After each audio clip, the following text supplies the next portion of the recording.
Welcome to my YouTube channel. मैं रूपाली जायसवाल आप सभी का स्वागत करती हूँ। चलते हैं बाल विकास के सीटेट का मैं प्रैक्टिस सेट लेकर आई हूँ बाल विकास का, और चलते हैं 30 क्वेश्चन को लेकर आई हूँ। क्वेश्चन नंबर 1 क्या कहता है, तो ये कहता है कि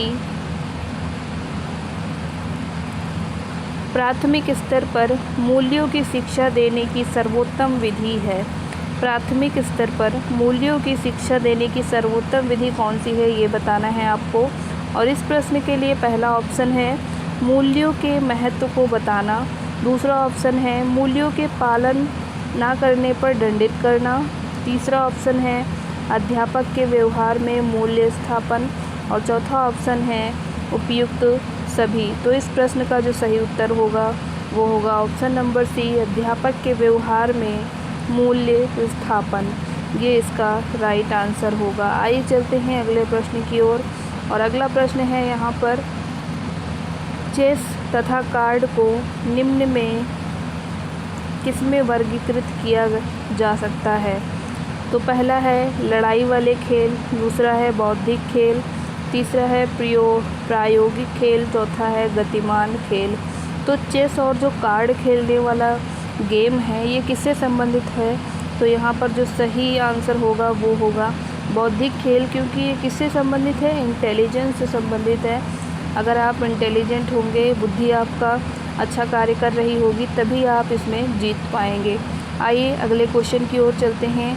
अगला क्वेश्चन है यहाँ पर, ये कहता है कि जब बच्चे एक अवधारणा को सीखते हैं और उसका प्रयोग करते हैं तो अभ्यास उनके द्वारा की जाने वाली त्रुटियों को कम करने में मदद करता है। यह विचार किसके द्वारा दिया गया, तो पहला है E.L. थॉर्नडाइक, दूसरा ऑप्शन कहता है जीन पियाजे, तीसरा ऑप्शन कहता है J.B. वॉटसन, चौथा ऑप्शन कहता है लेव वाइगोत्स्की। तो ये कौन करता है ऐसा, तो इस प्रश्न का जो सही उत्तर होगा वो होगा E.L. थॉर्नडाइक। इन्होंने कौन सी अवधारणा दी थी, तो इन्होंने अभ्यास के द्वारा, यानी कि क्या करेंगे, रेगुलर आप प्रैक्टिस करेंगे तो त्रुटियां कम होने लगेंगी, ये दिया था अवधारणा। आइए चलते हैं अगले प्रश्न की ओर। अगला प्रश्न कहता है निगमनात्मक तर्कड़ा में शामिल है। निगमनात्मक तर्कड़ा में शामिल है कि तो क्या शामिल है, पहला ऑप्शन कहता है सामान्य से विशिष्ट की ओर तर्कड़ा, दूसरा है विशिष्ट से सामान्य की ओर तर्कड़ा, ज्ञान का सक्रिय निर्माण और पुनर्निर्माण, अन्वेषण परक सीखना और स्वतः खोज परक संबंध पद्धतियाँ। तो निगमनात्मक जो हमारा होगा शिक्षण वो क्या होगा, सामान्य से विशिष्ट की ओर, यानी पहले आप उसको छोटी छोटी चीज़ें बताएंगे, फिर एक जो बड़ा सा आपका टारगेट होगा जिस चीज़ को आपको समझाना होगा। जैसे मान लीजिए अगर मुझे समझाना है किसके बारे में, तो मुझे समझाना है किसके बारे में, ताले के बारे में समझाना है। तो ताले के बारे में समझाने के लिए सबसे पहले हम उसको एक एग्ज़ाम्पल देंगे। किसका एग्ज़ाम्पल देंगे, दरवाजे का, कि देखो बेटा ये दरवाज़ा लगा है, दरवाजे में कुंडी होती है, यहाँ पर ऐसे फंसाने वाला होता है और इसको फंसा के फिर यहाँ पर ताला लगाया जाता है, और ये ताले मार्केट में बाज़ार में मिलते हैं। तो ये जो सिखाया हमने, ये किसके थ्रू सिखाया, तो ये विधि है निगमनात्मक तर्कड़ा। आइए अगले प्रश्न की ओर चलते हैं। अगला प्रश्न है हमारा, प्रकृति पोषण विवाद निम्नलिखित में से किससे संबंधित है। प्रकृति पोषण विवाद निम्नलिखित में से किससे संबंधित है। फर्स्ट ऑप्शन है आनुवांशिकी एवं वातावरण, दूसरा है व्यवहार एवं वातावरण, तीसरा है वातावरण एवं जीव विज्ञान, चौथा है वातावरण एवं पालन पोषण। तो प्रश्न नंबर 5 का जो सही उत्तर होगा वो होगा आनुवांशिकी एवं वातावरण, ऑप्शन नंबर ए यहाँ पर सही उत्तर होगा। चलते हैं अगले प्रश्न की ओर। अगला प्रश्न है यहाँ पर, ये कहता है कि विद्यालय आधारित आकलन क्या है। तो पहला है परिणामों की अपेक्षा परीक्षा तकनीकी पर केंद्रित है, दूसरा है क्या आकलित किया जाएगा इस पर शिक्षार्थियों को कम नियंत्रण प्रदान करता है, तीसरा है रचनात्मक प्रतिपुष्टि उपलब्ध कराते हुए सीखने में संवर्धन करता है। तो इन 3 ऑप्शन के अलावा एक ऑप्शन और भी है, वो कहता है परीक्षा के लिए शिक्षण को बढ़ावा देता है क्योंकि उसमें निरंतर परीक्षण होता है। तो इसमें जो सही उत्तर होगा इस प्रश्न के लिए वो सी वाला ऑप्शन होगा, रचनात्मक प्रतिपुष्टि उपलब्ध कराते हुए सीखने में संवर्धन करता है। संवर्धन का मतलब होता है कि बढ़ाता है, तो ये वाला ऑप्शन यहाँ पर सही होगा। चलते हैं अगले प्रश्न की ओर, और अगला प्रश्न है हमारा कि आप एक शिक्षक के रूप में रैगिंग और धमकाने के सख्त विरोधी हैं तथा इस संबंध में विद्यालय में पोस्टर लगवाते हैं तथा समिति बनवाते हैं। आपसे जुड़ने वाले किशोर जो इस विचार के दृढ़ विश्वासी हैं, निम्नलिखित में से किस स्तर पर होंगे वो? तो पहला ऑप्शन है इस प्रश्न के लिए पारंपरिक स्तर पर, दूसरा है पूर्व पारंपरिक स्तर पर, तीसरा है उत्तर पारंपरिक स्तर पर, चौथा है सामाजिक व्यवस्था बनाए रखने वाले। तो ये कौन होंगे? तो इस प्रश्न का जो सही उत्तर होगा वो होगा उत्तर पारंपरिक। चलते हैं अगले प्रश्न की ओर। अगला प्रश्न है प्रश्न नंबर 8। ये कहता है कि विकास के किस काल को अत्यधिक दबाव और तनाव का काल, तनाव आप जानते हैं कौन से काल में होता है, तो ये बताना है। पहला ऑप्शन है किशोरावस्था, दूसरा है प्रौढ़ावस्था, तीसरा है मध्यावस्था और चौथा है वृद्धावस्था। तो इसमें जो सही उत्तर होगा वो होगा हमारा किशोरावस्था। किशोरावस्था इस प्रश्न के लिए सही उत्तर होगा। चलते हैं प्रश्न नंबर 9 की ओर, और प्रश्न नंबर 9 कहता है कि निम्नलिखित में से कौन मूर्तवाचक अवधारणा का उदाहरण नहीं है? मूर्तवाचक अवधारणा कौन सा नहीं है ये बताना है। पहला ऑप्शन है योग्यता, दूसरा है कुर्सी, तीसरा है बल, चौथा है गति। तो इस प्रश्न का जो सही उत्तर होगा वो ऑप्शन होगा मूर्तवाचक, यानी योग्यता को आप मूर्तवाचक नहीं है, इसको आप देख नहीं सकते, योग्यता आप देख नहीं सकते, ये हमारे अंदर होती है, तो इसलिए आप इसको क्या करेंगे, मूर्तवाचक में नहीं रखेंगे। अगले प्रश्न की ओर चलते हैं, और अगला प्रश्न कहता है प्रश्न नंबर 10 है बुद्धि के लिए कौन सा कथन सत्य नहीं है? तो बुद्धि के लिए कौन सा कथन सत्य नहीं है? पहला ऑप्शन है बुद्धि सीखने की योग्यता है, दूसरा ऑप्शन है बुद्धि समस्या हल करने की योग्यता है, तीसरा ऑप्शन है बुद्धि परिश्रम करने की योग्यता है, तीसरा ऑप्शन है बुद्धि नवीन परिस्थितियों के साथ अनुकूलन करने की योग्यता है। तो बुद्धि क्या है ये बताना है। तो इस प्रश्न का जो सही उत्तर होगा वो होगा ऑप्शन नंबर सी, बुद्धि क्या है, परिश्रम करने की योग्यता है। आइए चलते हैं अगले प्रश्न की ओर। अगला प्रश्न है सर्वाधिक प्रभावी मूल्यांकन पद्धति है तो कौन सी है? पहला है वार्षिक परीक्षा प्रणाली, दूसरा है सपुस्तक परीक्षा प्रणाली, तीसरा है सेमेस्टर प्रणाली, चौथा है वस्तुनिष्ठ प्रश्न पद्धति। तो इसमें जो सही उत्तर होगा प्रश्न नंबर 11 के लिए वो होगा हमारा सेमेस्टर प्रणाली। ये क्या है, पढ़ाने के लिए, प्रभावी मूल्यांकन के लिए अच्छा है ये। आइए चलते हैं अगले प्रश्न की ओर। प्रश्न नंबर 12 कहता है कि संज्ञानात्मक विकास के 4 चरणों संवेदी पेशीय, पूर्व संक्रियात्मक, स्थूल संक्रियात्मक और औपचारिक संक्रियात्मक की पहचान की गई है। तो किसने इसको पहचाना है? तो पहला ऑप्शन है हिलगार्ड ने, दूसरा है स्टार्ट ने, तीसरा है हरलॉक ने, चौथा है पियाजे ने। तो ये थ्योरी किसने दी थी? तो आप जानते हैं पियाजे द्वारा दिया गया था, पियाजे साहब ने ये दिया था। Option number D is the right answer for the question. Now the question number 13 says that एक विद्यार्थी कहता है उसका दादा आया है। एक शिक्षक होने के नाते आपकी प्रतिक्रिया होनी चाहिए। क्या होगी आपकी प्रतिक्रिया, आप कैसे रिएक्ट करेंगे? पहला ऑप्शन है दादा आया है की जगह पर दादाजी आए हैं कहना चाहिए, दूसरा है आप अपनी भाषा पर ध्यान दीजिए, तीसरा है अच्छा उसके दादाजी आए हैं, चौथा है बच्चे आप सही वाक्य नहीं बोल रहे। तो यहाँ पर जो सही उत्तर होगा इस प्रश्न के लिए, प्रश्न नंबर 13 के लिए, वो ऑप्शन नंबर सी होगा, अच्छा उसके दादाजी आए हैं। आइए अगले प्रश्न की ओर मूव करते हैं। अगला प्रश्न कहता है शैक्षिक विकास में मूल्यांकन का अर्थ है। तो शैक्षिक विकास में मूल्यांकन का क्या अर्थ है? पहला ऑप्शन है छात्रों की प्रगति का आकलन, दूसरा है कक्षा अभिलेखों का मूल्यांकन, तीसरा है कार्य निष्पादन का मूल्यांकन, चौथा ऑप्शन है ज्ञान क्षमता का मूल्यांकन। तो इस प्रश्न में से कौन सा सही उत्तर होगा? तो यहाँ पर होगा कि शैक्षिक मूल्यांकन जो किया जाता है वो ज्ञान क्षमता का मूल्यांकन करने के लिए हम करते हैं। आइए चलते हैं अगले प्रश्न की ओर। अगला प्रश्न है, विशेष आवश्यकता वाले बच्चों को पढ़ाने के लिए निम्नलिखित में से कौन सी व्यूह रचना अधिक उपयुक्त है? पहला ऑप्शन है अधिकतम बच्चों को सम्मिलित करते हुए कक्षा में चर्चा करना। दूसरा ऑप्शन है विद्यार्थियों को सम्मिलित करते हुए अध्यापक द्वारा निर्देशन देना। तीसरा ऑप्शन है सहकारी अधिगम और पीयर ट्यूटरिंग, यानी पीयर का मतलब सहपाठी होता है। चौथा है अध्ययन के लिए योग्यता आधारित समूहीकरण। तो आप क्या करेंगे? प्रश्न नंबर 15 का जो सही आंसर होगा वो होगा पीयर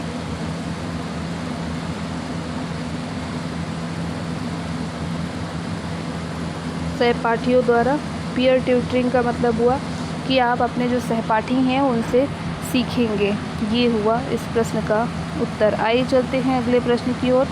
अगला प्रश्न कहता है, व्यवहार में होने वाले स्थायी परिवर्तन जो अभ्यास के कारण होते हैं इनको कहा जाता है। तो क्या कहते हैं? पहला ऑप्शन है सीखना, दूसरा है सोचना, तीसरा है क्रिया करना, चौथा है कल्पना करना। तो इसको हम क्या बोलते हैं? तो इस प्रश्न का जो सही उत्तर है प्रश्न नंबर 16 का वो होगा ऑप्शन लर्निंग। लर्निंग का मतलब option number A is the right answer for the question number 16। And now the question number 17 कहता है, दिए गए वाक्य को पूरा करने के लिए निम्नलिखित में से कौन सा युग्म सर्वाधिक उचित विकल्प होगा? जब बच्चे उन गतिविधियों में शामिल होते हैं जो डैश होती हैं तब वे जल्दी डैश करते हैं। तो इस प्रश्न के लिए ऑप्शन है कक्ष में उपयोगी, और दूसरे में भरेंगे विस्मरण। तीसरे में है दूसरा ऑप्शन है केवल उनके कक्षा कार्य से संबंधित और प्रत्यास्मरण। सी ऑप्शन है सांस्कृतिक रूप से निष्पक्षीय और स्मरण, और डी ऑप्शन है वास्तविक जीवन में उपयोगी और सीखा। तो यहाँ पर प्रश्न नंबर जो 17 है इसका आंसर होगा ऑप्शन नंबर डी, वास्तविक जीवन में उपयोगी और इससे क्या होगा? जल्दी सीख जाते हैं। यानी रियल लाइफ से जोड़ के अगर हम इसको देखेंगे तो ये ऑप्शन सही होगा। आइए अगले प्रश्न की ओर चलते हैं। ये कहता है कि वह कथन जो वैयक्तिक विभिन्नता के संदर्भ में सत्य नहीं है बताना है। तो पहला ऑप्शन है व्यक्ति विशेष प्रकार में भिन्न होते हैं, व्यक्ति विशेष कोटि में भिन्न होते हैं, व्यक्ति विशेष प्रकार व कोटि दोनों में भिन्न होते हैं। डी ऑप्शन कहता है व्यक्ति विशेष ना तो कोटि और ना ही प्रकार में भिन्न होते हैं। तो इस प्रश्न का जो सही उत्तर होगा वो क्या होगा? प्रश्न नंबर 18 के लिए सी ऑप्शन यहाँ पर सही होगा, क्योंकि क्या है ना तो व्यक्ति विशेष यहाँ पर क्या है, तो व्यक्ति विशेष प्रकार व कोटि दोनों में ही क्या होंगे? भिन्न होंगे, ना ही केवल एक में बल्कि दोनों में ही क्या होंगे? डिफरेंट होंगे। अगला प्रश्न है अभिवृत्ति क्या है? अभिवृत्ति से आप क्या समझते हैं? तो पहला ऑप्शन है संज्ञान परक, दूसरा कहता है क्रिया परक, तीसरा ऑप्शन कहता है संवेगात्मक और चौथा कहता है कि ये सभी। तो प्रश्न नंबर 19 के लिए जो सही उत्तर होगा वो होगा ये सभी, क्योंकि ये सभी ही क्या हैं? अभिवृत्ति संप्रत्यय हैं। अगले प्रश्न की ओर चलते हैं। प्रश्न नंबर 20 ये कहता है कि एक आंतरिक बल जो प्रोत्साहित करता है और व्यवहार परक प्रतिक्रिया के लिए बाध्य करता है एवं उस प्रतिक्रिया को विशिष्ट दिशा उपलब्ध कराता है, तो ये क्या कहलाता है? पहला ऑप्शन है अभिप्रेरणा कहलाता है, दूसरा है अधिव्यवसाय कहलाता है, तीसरा है संवेग कहलाता है, चौथा है वचनबद्धता कहलाता है। तो प्रश्न नंबर 20 के लिए जो सही उत्तर होगा वो होगा मोटिवेशन, दैट मीन्स अभिप्रेरण। इसे हम क्या बोलेंगे? तो ये हो जाएगा अभिप्रेरण। चलते हैं क्वेश्चन नंबर 21 पर। ये कहता है कि सिद्धांत चित्र डैश के द्वारा नवीन अवधारणाओं की समझ बढ़ाते हैं। पहला है विषय क्षेत्र के बीच ज्ञान के स्थानांतरण, दूसरा है विशिष्ट विवरण पर एकाग्रता केंद्रित करने, तीसरा है अध्ययन के लिए शैक्षणिक विषय वस्तु की प्राथमिकता तय करने, और डी ऑप्शन है तर्कपूर्ण ढंग से सूचनाओं को व्यवस्थित करने की योग्यता बढ़ाने में। तो प्रश्न नंबर 21 के लिए जो सही उत्तर होगा वो होगा ऑप्शन नंबर डी, यानी कि तर्कपूर्ण ढंग से सूचनाओं को व्यवस्थित करने में क्या करेगा, तो सहायता करेगा। आइए चलते हैं अगले प्रश्न की ओर। और अगला प्रश्न यहाँ पर कहता है कि पूरे आवृत्ति विवरण के प्रतिनिधित्व करने वाले मान को क्या कहा जाता है, तो पहला ऑप्शन है प्रामाणिक विचलन का मान, दूसरा है केंद्रवर्ती प्रमाप का मान, तीसरा ऑप्शन है सहसंबंधी प्रतिनिधि का मान, चौथा ऑप्शन है समूह प्रतिशत प्रतिनिधि का मान। तो प्रश्न नंबर 22 का इन चारों ऑप्शंस में से जो सही उत्तर होगा वो होगा option number B, that means कि केंद्रवर्ती प्रतिमाप का मान यहाँ पर सही उत्तर होगा इसके लिए। तो आइए चलते हैं अगले प्रश्न की ओर। अगला प्रश्न है हमारा, बाल मनोविज्ञान के अनुसार शिक्षा के क्षेत्र में मुख्य स्थान है।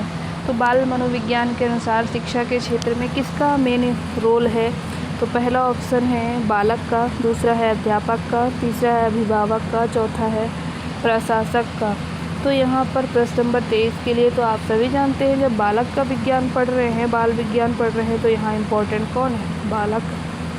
आइए अगले प्रश्न की ओर मूव करते हैं। और अगला प्रश्न कहता है ध्वनि संबंधी जागरूकता निम्नलिखित में से किस क्षमता से संबंधित है। तो ध्वनि संबंधी जो जागरूकता है वो निम्नलिखित में से किससे संबंधित है, तो वो है ध्वनि संरचना पर चिंतन करना व उसमें हेरफेर करना, या फिर सही व धारा प्रवाह बोलना, या फिर जानना समझना व लिखना, या व्याकरण के नियमों में क्या होना, दक्ष होना। तो प्रश्न नंबर 24 के लिए जो सही उत्तर होगा वो होगा ध्वनि संरचना पर चिंतन करना व उसमें हेरफेर करना। ये हमारा क्या है, हेरफेर का मतलब उस तरह से नहीं है, हेरफेर का मतलब बदलाव करना। तो ये हमारा ऑप्शन नंबर ए यहाँ पर सही उत्तर होगा इस प्रश्न के लिए। चलते हैं प्रश्न नंबर 25 की ओर। और प्रश्न नंबर 25 क्या कहता है, तो कहता है कि आत्म केंद्रित व्यक्ति होता है तो कैसा होता है। पहला ऑप्शन है अंतर्मुखी, दूसरा है बहिर्मुखी, तीसरा है उभयमुखी, चौथा है सामाजिक निर्भर। तो कैसा होता है, तो ये होता है जो आत्म केंद्रित होता है वो क्या होता है, बहिर्मुखी होता है। ऑप्शन नंबर बी यहाँ पर सही उत्तर होगा।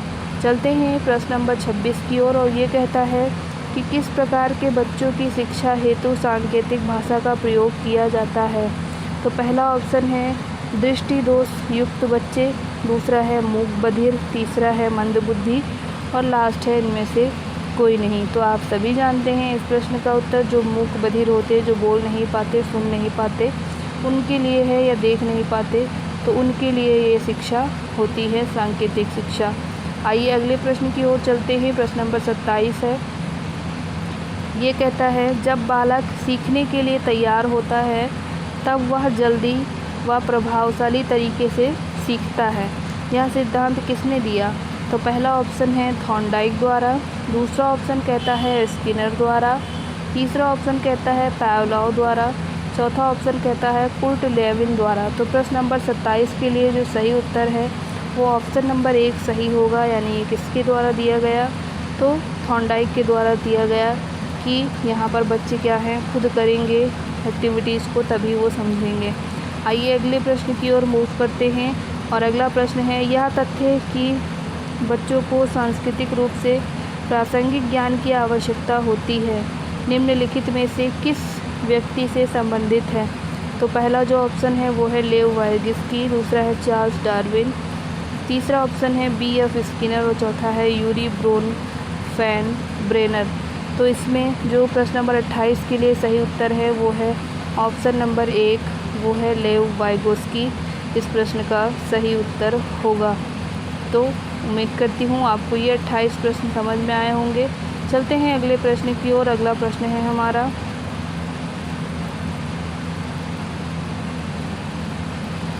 शिक्षार्थियों को सबसे कम प्रतिबंधित विद्यालय वातावरण में रखने के माध्यम से विद्यालय। तो पहले ऑप्शन की ओर चलते हैं। और पहला ऑप्शन क्या कहता है, तो ये कहता है कि वे दूसरे बच्चे को संवेदनशील बनाता है कि वे अलाभान्वित बच्चों को दबाएं नहीं और उन्हें नीचा ना दिखाएं। दूसरा ऑप्शन है यहाँ पर कम बताना है। दूसरा ऑप्शन है लड़कियों और अलाभान्वित वर्गों के लिए शैक्षिक अवसर को समान प्रदान करना।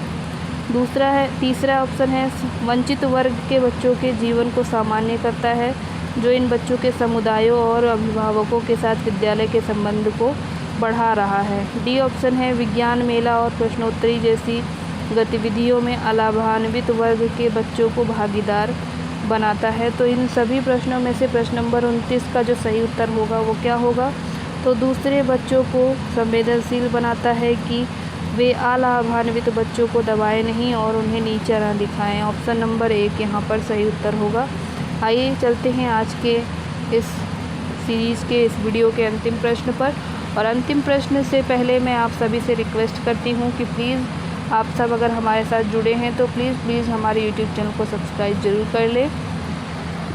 चलते हैं अंतिम प्रश्न की ओर। अंतिम प्रश्न कहता है कि कक्षा में शिक्षार्थियों से कहा गया है कि वे अपने समाज के लिए क्या कर सकते हैं। इसे दर्शाने के लिए एक नोटबुक में अपने कार्य के विविध शिल्प कृतियों को संयोजित करें।